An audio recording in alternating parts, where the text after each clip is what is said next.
Welcome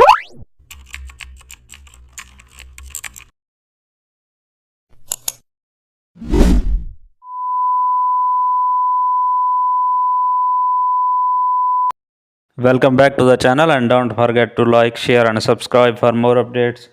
Today we are diving into an exciting tutorial how to create minimal product ad with vector mask.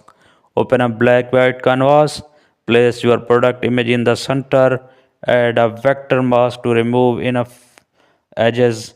Use pen tool to cut out unnecessary shadows. This gives the subject clean isolations. Duplicate the mask layer for variations.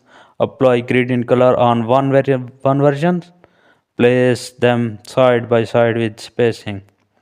Now add a logo and tagline below. Keep the layout minimal and aesthetic. Use subtle drop shadow to add depth.